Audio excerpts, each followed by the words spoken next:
Shirikisho la soka ulimwenguni FIFA kuchunguza mpira wa miguu Tanzania. Inaelezwa kuwa shirikisho la mpira wa miguu duniani FIFA linatarajia kufanya uchunguzi katika shirikisho la mpira Tanzania katika kipindi cha miezi miwili nyuma hadi sasa, kutokana na migogoro ya kimaamuzi ambayo imetokea. Hili sekeseke la vuta ni kuvute, tunacheza hatuchezi, mara TFF kuweza kuwafuta kazi watendaji kazi wake, akiwemo Almas Kasongo, mtendaji mkuu wa bodi ya ligi, kusimamishwa kazi, pamoja na kujiuzuru kwa Steven Mguto aliyekuwa makamu mwenyekiti au mwenyekiti wa bodi ya ligi.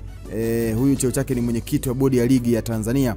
Yeye aliweza kuomba kujiuzuru. Sasa kwa mujibu wa ripoti, kamati ya nidhamu FIFA ilituma barua kwenda TFF mnamo Juni 13 mwaka 2025 ikiwa taarifu kuwa kufuatilia mienendo ya soka la Tanzania, ikiwa ni pamoja na viashiria vya siasa kuingilia masuala ya soka. Sasa tukija kwenye comment za wadau kuhusiana na sekeseke hili, ni kama ifuatavyo.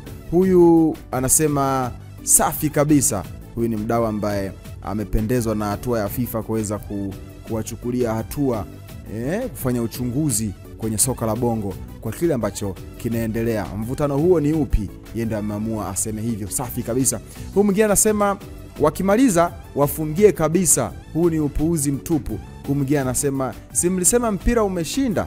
Sawa. Huyu mwingine anasema bora wachunguze tu, uhuni umezidi sana. Huyu mwingine anasema bora, habari njema sana kwa mpira wetu, kumeanza kuchangamka, kimeumana. Huyu mwingine anasema propaganda hizo wewe, hakuna wakufungia soka la Tanzania, hiyo ni agenda fake kabisa mmeanzisha ili kipigo cha kolo tarehe 15 kipo pale pale. Huyu anasema kipigo cha kolo tarehe 15 kipo pale pale. Wewe maoni yako ni yapi kwa hiki ambacho kinaendelea, kwamba FIFA kuchunguza mpira wa Tanzania? Nione kwenye comment maoni yako, itakuwa swadakta sana. Mimi nitakuwa Mickey Cliff, msema chochote ni hivi hivi ndio mimi usema.